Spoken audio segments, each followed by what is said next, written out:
Oke, bismillahirrahmanirrahim. Assalamualaikum warahmatullahi wabarakatuh. Teman-teman mahasiswa, kita akan lanjut kembali belajar tentang pemrograman satu. Ya, sebelumnya kita telah belajar tentang apa itu beberapa data structure ya, seperti list dan juga dictionary serta tuples.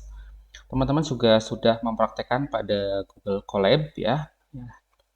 Nanti kita akan lanjutkan karena ini terkait dengan apa yang akan kita pelajari hari ini. Oke, semoga teman-teman tetap semangat dan kita akan lanjut perkuliahan membahas tentang modul Python di pertemuan ke-10 untuk semester 1 yang biasa dilaksanakan pada hari Selasa jam 7.50 sampai jam 10.40. Oke, kita akan lanjutkan untuk pembahasannya. Kita akan ada beberapa poin ya, ada sekitar 8 poin ya. Satu itu nanti kita akan kenalan dulu dengan modules pada Python sendiri, lalu bagaimana cara membuat Python modulesnya, kemudian cara penggunaannya, kemudian ada pembuatan variabel pada Python modules, ada rename juga, kemudian kita bikin import juga, lalu manfaatnya apa pada project kita, serta kita akan juga bisa menggunakan beberapa modul yang sudah tersedia ataupun built-in ya, seperti matematik, statistik, dan modul sendiri. Nah, karena kita nanti fokus pada data science, Python-nya juga teman-teman nanti studi case-nya itu uh, akan lebih banyak menggunakan math ya, seperti radian, uh, cosinus, ya gitu kan, tangen gitu. Lalu ada juga standar deviasi, ada metode statistik seperti itu. Ada juga seperti penggunaan mean, median, dan sebagainya. Jadi itu yang kita pelajari hari ini. Nah, untuk teman-teman silahkan menggunakan beberapa tools ya. Nanti ada Python sendiri, bahasa programnya harus diinstal di komputer kalian. Untuk tata cara menginstal dan mendownload Python-nya sudah saya sediakan pada channel Informatika UHB, sudah saya sediakan bagaimana teman dari mulai download sampai kalau ketemu error itu antisipasinya bagaimana. Itu sudah saya upload ya, nanti saya juga sertakan di upload Salsa. Kemudian teman-teman juga harus menggunakan kode editor yaitu Visual Studio Code atau yang lain, tapi saran saya teman-teman menggunakan Visual Studio Code saja karena mudah untuk digunakan gitu. Untuk Visual Studio Code sendiri itu tidak ini ya, tidak sesulit menginstal Python. Jadi ini masih mudah ya. Oke, saya lanjut. Untuk modules itu apa? Jadi kalau teman-teman pernah mempelajari bahasa programan lain itu sebetulnya modul ini mirip-mirip ya dengan konsep di bahasa programan yang lain. Tapi di Python sendiri juga memberikan nama yaitu modul, yaitu sebuah file yang berisikan sebuah kumpulan kode fungsi, kelas, dan variabel yang disimpan dalam satu file berekstensi Python. Nah, misalnya teman-teman menggunakan bahasa pemrograman PHP itu mungkin lebih dikenal dengan library gitu ya, ataupun kalau di JavaScript juga ya namanya sama modul export ya. Tapi kalau di Python dia tidak spesifik memberikan nama apa, tapi langsung memberitahu bahwa namanya modul itu sebuah file saja berekstensi Python. Nah, nama dari modul ini harus berextension .py atau Python ya, yaitu nama file itu sendiri. Jadi ketika kita nanti import pada misalnya ada dua file, satu file modul dan satu file uh, yang akan kita gunakan sebagai project kita, ya memanggil nama modulnya juga harus nama dari file itu sendiri. Gitu. Jadi misalkan kita memiliki file bernama modulku.py, maka kita telah membuat sebuah modul bernama modulku ya. Nah, .py itu hanya ekstensinya saja. Dan di dalam modul itu memiliki berbagai macam isi, baik fungsi, ada kelas, ataupun variabel.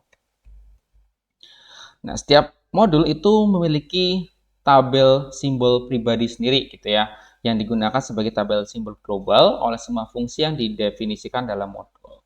Dengan demikian, siapapun yang membuat modul itu dapat menggunakan variabel yang sifatnya global. Ya, nanti teman-teman juga next nih di pertemuan berikutnya juga akan membahas tentang variabel yang sifatnya privat ataupun global ataupun public. Nah, dalam menggunakan modul itu tanpa perlu khawatir jika mengalami kesamaan yang tidak disengaja dengan variabel global pengguna. Nah, Modul itu digunakan untuk memecah sebuah program besar menjadi file yang lebih kecil ya agar lebih mudah di-manage dan diorganisir. Jadi daripada kita menulis semua fungsi dalam satu file Python atau satu file bahasa programan, alangkah lebih baik kita partisi menjadi beberapa bagian sehingga kalau kita butuh kita tinggal import saja. Tuh ya, misalnya ada sebuah program yang ingin mengambil fungsi untuk mengoneksikan ke database gitu, misalnya gitu. Ya udah, ya, nama koneksinya itu kita bikinkan modul saja. Jadi ketika nanti ada file lain yang membutuhkan koneksi tersebut, tinggal import koneksi. Ya, jadi tinggal cukup satu kali membuat modul koneksi, tinggal diimport saja, tidak perlu menuliskan berulang-ulang gitu ya. Nah, makanya sifat modul ini adalah reusable atau bisa dipakai berulang di mana saja diperlukan. Nah, sebagai contoh, saya punya sebuah file di sini ada modulku.py ya, misalnya sebuah fungsinya yaitu welcome gitu ya. Parameter yang akan diinputkan adalah name gitu. Nah, ketika saya punya file main.python ya di sini, cara mengimport file modulku, jadi tinggal import modulku tanpa .python ya. Jadi tinggal import modulku saja. Lalu di sini sudah yang saya kasih warna merah ya, di sini ada welcome. Jadi langsung dipanggil nih modulku dot nama fungsinya yaitu welcome ya. Jadi outputnya seperti ini. Kemudian variabel juga bisa ditambahkan. Misalnya kita punya dictionary person 1, misalnya di dalamnya ada key name, ada key age, ada key country, ada key education gitu yang masing-masing memiliki value seperti name, misalnya di sini ada Anissa gitu ya, ada age-nya 19 tahun, misalnya country-nya Indonesia, education-nya misalnya di UHB gitu.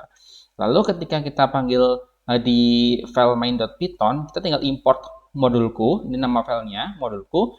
Jadi kita tampung dalam sebuah variabel yaitu A sama dengan nama modulnya ya, sudah diinputkan modulku dot person 1. Nah, langsung dipanggil key-nya saja, maka langsung muncul value-nya. Nah, untuk merename itu tinggal dibikinkan alias ya. Misalnya tadi modulku ya, import modulku as modul baru. Maka sekarang yang terpanggil adalah modul baru. Itu pakai as atau alias. Di modul juga bisa mengambil beberapa bagian tertentu. Misalnya kita mengambil salah satu saja, misalnya ada person 1 gitu ya. Nah, di file modulku ada person 1, ada person 2, ada person 3 misalnya dictionary. Tapi kita cukup dalam sebuah kasus itu kita hanya butuh satu nih, data person 1 saja. Ya wis, jadi tinggal from nama modulnya itu modulku import person 1 saja. Kalau teman-teman butuh yang person 3 ya tinggal import person 3 saja. Jadi tinggal mengambil beberapa partisi ataupun bagian dari modul itu bisa digunakan. Manfaat modul itu tiga yang saya kategorikan, itu ada reusability, ada simplicity, dan scope-nya. Jadi kalau reusability sudah saya jelaskan tadi, bahwa sebuah kode modul itu bisa digunakan kembali ketika kita menggunakan file-file lain kapanpun kita menggunakannya. Kemudian ada simplicity atau sifatnya yang sederhana ya. Jadi kalau sudah partisi jadi kecil-kecil itu memang sudah bisa fokus nih. Misalnya koneksi yang bahas koneksi saja gitu ya. Convert ke tanggal ya modul tanggal saja. Misalnya convert ke currency ataupun mata uang ya tinggal modul mata uang saja. Jadi lebih fokus gitu. Kemudian ada scope-nya. Karena modul ini sifatnya ruang lingkupnya namespace-nya terpisah ya, ditentukan oleh modul yang untuk membantu menghindari tabrakan antara pengidentifikasi ya, karena memang sudah terpisah. Jadi walaupun ada dua modul yang enggak sengaja kita buat fungsi yang sama, itu tidak akan bentrok sifatnya. Nah, di Python juga sudah tersedia built-in-nya seperti fungsi print gitu ya, teman-teman udah praktek tuh di Google Colab gitu ya, ada input, ada number conversion, integer, float, string gitu, ada list, tuple, set, itu udah built-in di Python. Nah, selain itu kita bisa melihat pada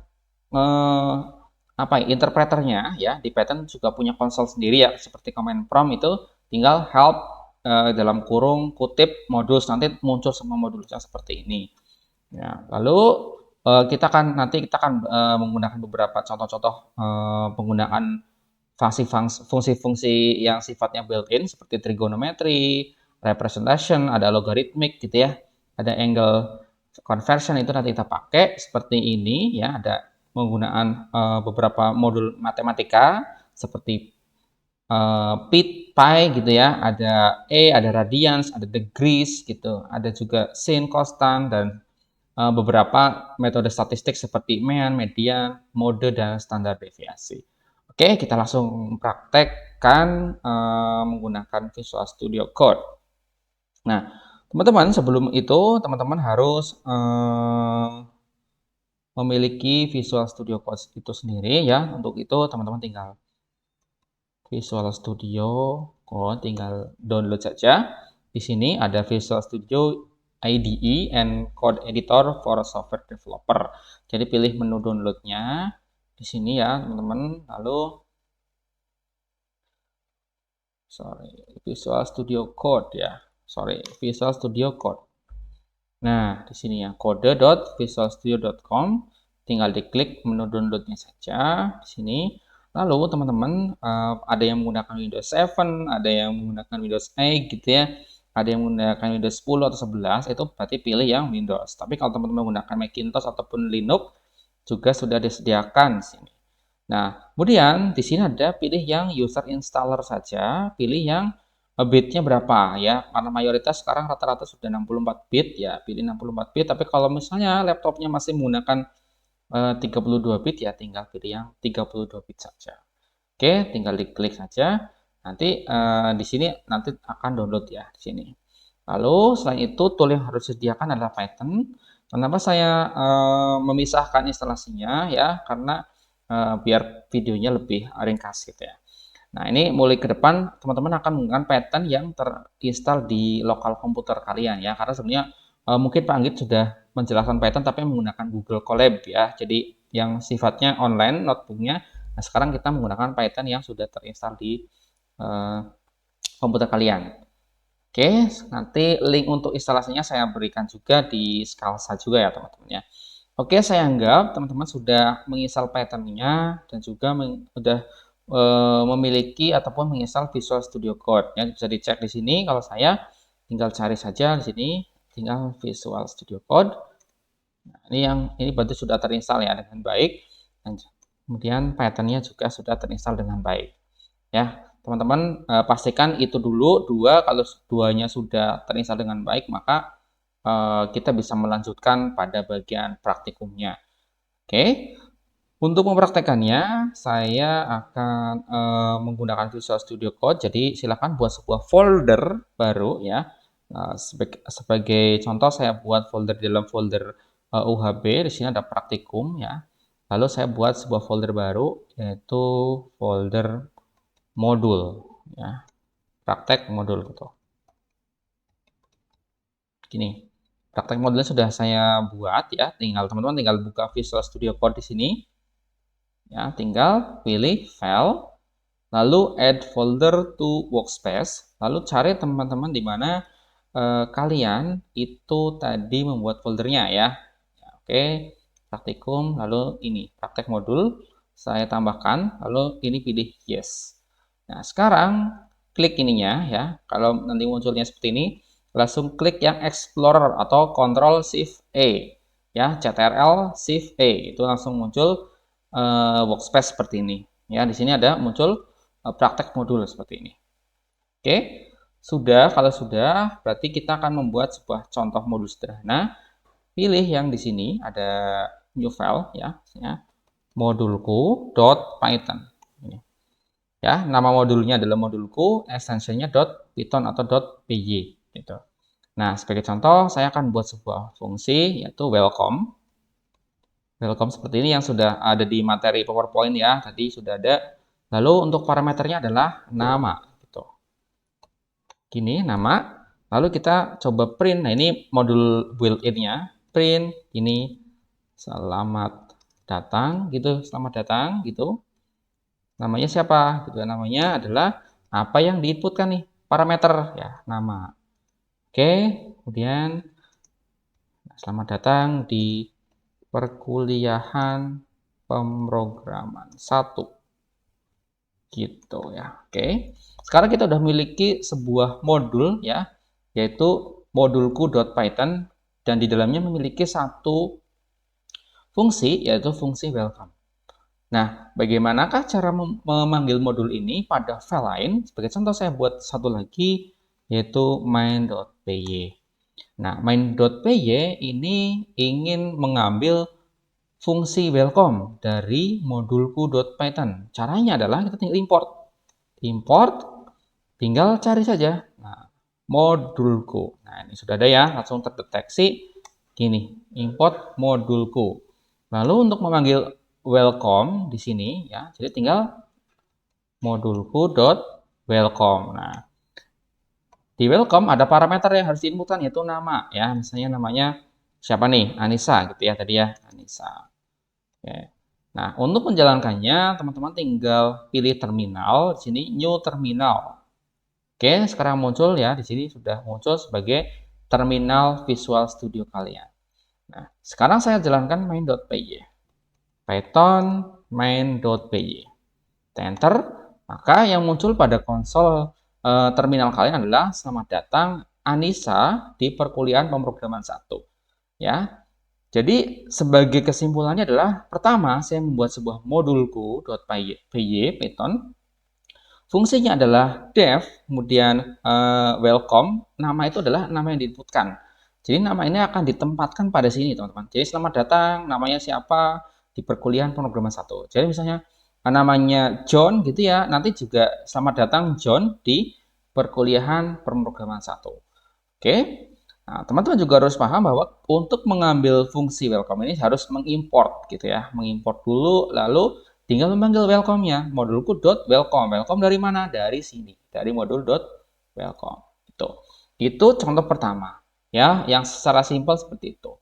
Nah, teman-teman, saya juga misalnya di modulku ini ya, kita juga memiliki sebuah data dictionary, misalnya person 1, ataupun kalau teman-teman ini mahasiswa aja deh, mahasiswa gitu ya, isinya ada dictionary, apa saja dalam ini, nama gitu ya, ada misalnya John gitu, lalu umur ya, umur, misalnya umurnya berapa, 19 tahun, kemudian ada negara gitu misalnya, ada Indonesia, misalnya, kemudian di sini ada nama kampus ya, kampus misalnya UHB Purwokerto. Sekarang modulku-nya sudah saya tingkatkan ya, jadi ada dev welcome dan nama. Nah, jadi karena jangan lupa nih file auto save ya, biar tersave otomatis apa yang kalau ada yang dirubah teman-teman. Nah, sekarang teman-teman sudah mengimport modulku, jadi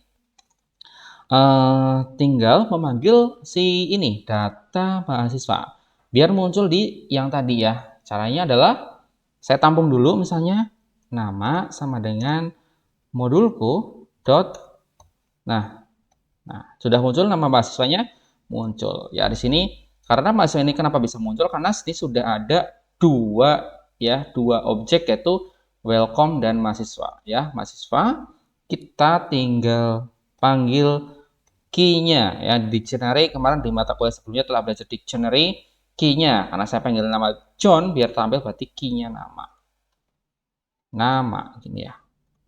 Oke, tinggal print saja ya, print nama gitu ya. Jadi ini saya komentarin dulu ya biar nggak tampil ya. Kemudian saya jalankan di sini Python main.py. Nah, sekarang teman-teman bisa melihat John-nya sudah tampil gitu ya. Pak, bagaimana cara menampilkan negara ya? Oke, jadi tinggal negara sama dengan modulku mahasiswa, tinggal key-nya apa? Negara. Negara.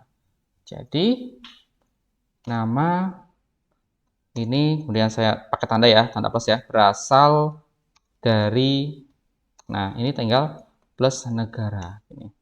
Jadi kalau kita run sini, maka John berasal dari Indonesia. Nah ini biar ada space-nya, kasih space, ini tinggal di lagi. Jadi John berasal dari Indonesia, gitu ya. Ini karena dari mana datanya? Dari sini. John berasal dari Indonesia, dari dictionary ini. Oke, sekarang sudah gampang banget ya, ternyata ya, mudah sekali belajar bahasa pemrograman ya. Sekarang lanjut, kita misalnya akan membuat rename ya, nge-rename si modul Q-nya ya.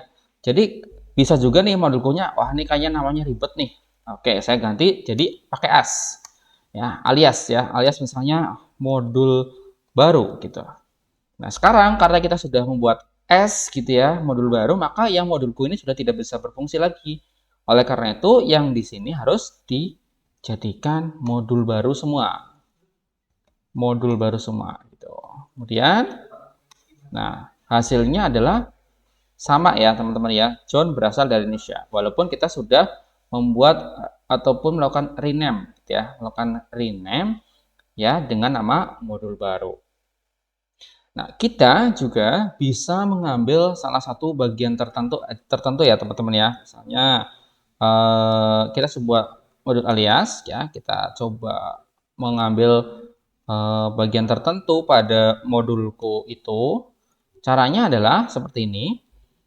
Nah, karena di modulku ini kan punya dua ya, punya welcome dan juga punya mahasiswa.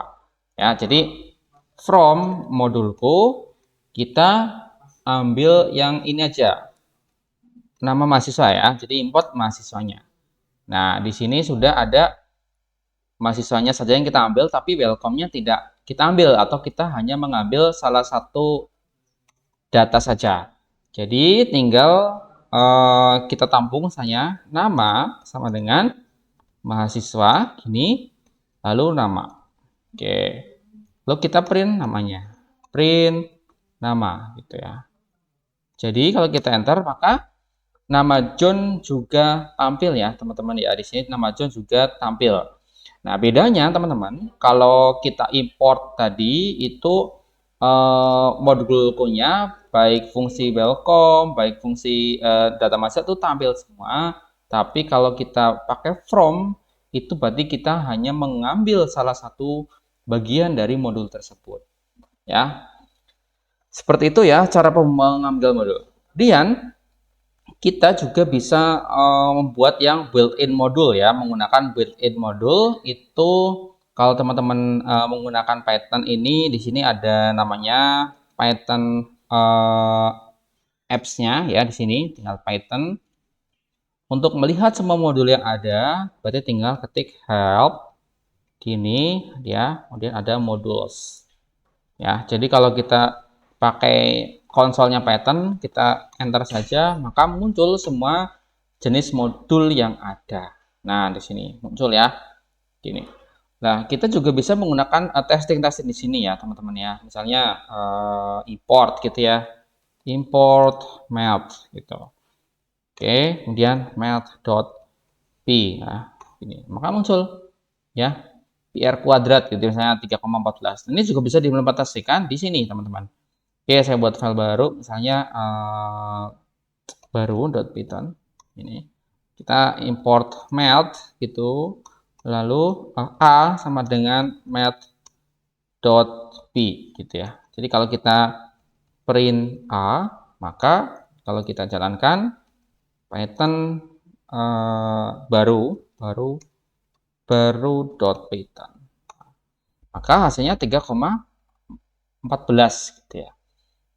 Sebagai contoh seperti itu. Misalnya ada sebuah contoh ya, luas lingkaran kan PR kuadrat ya. Jadi P ya A gitu ya kali R kuadrat ya. Misalnya akarnya kita buat akarnya adalah 5 gitu, maka tinggal dikalikan R kali R gitu misalnya seperti itu. Maka kita coba lihat luas gitu. Nah, maka 78,53. Jadi kita sudah bisa pakai Pi-nya ya ataupun built-in bawaan dari si Python ini. Nah, juga contoh-contoh yang lain misalnya teman-teman bisa menggunakan ya di seperti yang sudah saya contohkan tadi. Misalnya kita juga bisa misalnya print misalnya math.e gitu ya. Di sini yang tampil adalah nah ini math.e ataupun kalau ada fungsi trigonometri misalnya print math.radians gitu misalnya 30 gitu. Nah, ini muncul gitu ya. Kemudian ada apalagi nih kalau di sini ada degrees gitu ya, bisa kita sebutkan contoh-contohkan bagi pi bagi 6 gitu misalnya, muncul juga sama. Nah, sebagai contoh yang lain gitu untuk penggunaan sinus berapa nih, misalnya sinus 10 gitu ya. Lalu kita coba ntar bisa semua, ataupun kosinusnya gitu, itu juga bisa digunakan. Ada tangannya, tan gitu misalnya, ini juga bisa digunakan. Nah, untuk metode statistik kita juga bisa menggunakan seperti mean, median gitu ya. Sebagai contoh nih, kita harus kalau statistik berarti kita tinggal import statistik. Nah, statistiknya misalnya kita akan menggunakan uh, statistik dot mean ya dari data misalnya 4, 6, 7, 9 gitu. Kita coba jalankan lagi. Nah, berarti meannya adalah dari 4 data ini adalah 6,5 gitu. Lalu misalnya kalau kita pakai median, mediannya berarti 6,5 ya, garis tengahnya seperti itu. Ada standar deviasi, misalnya nih steady dev gitu ya, standar deviasi. Oke, seperti ini. Maka muncul 2,081. Nah, begitulah cara penggunaan beberapa modul bawaan dari Python ya, seperti matematika, ada statistik, ataupun beberapa modul-modul lain nih. Banyak sekali yang bisa kita gunakan sebetulnya, tapi kita tidak memungkinkan untuk mempraktekkan satu-satu ya. Nanti teman-teman coba-coba aja di komputer kalian untuk modul-modul bawaan dari Python. Baik ya teman-teman, itulah pengantar modul ya dari teori dan prakteknya. Nanti besok kita ketemu di kelas langsung mempraktikkan ini semua. Nah, ini sebagai backup saja, mungkin teman-teman nanti kurang paham ketika ataupun tertinggal besok. Jadi teman-teman bisa membuka video ini sebagai materi backup ya untuk teman-teman.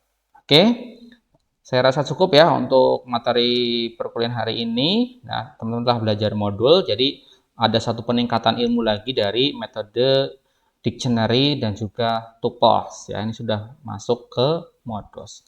Oke, mungkin saya cukupkan. Mohon maaf jika banyak kesalahan dalam penyampaian materi pada kesempatan kali ini. Saya cukupkan. Terima kasih. Assalamualaikum warahmatullahi wabarakatuh.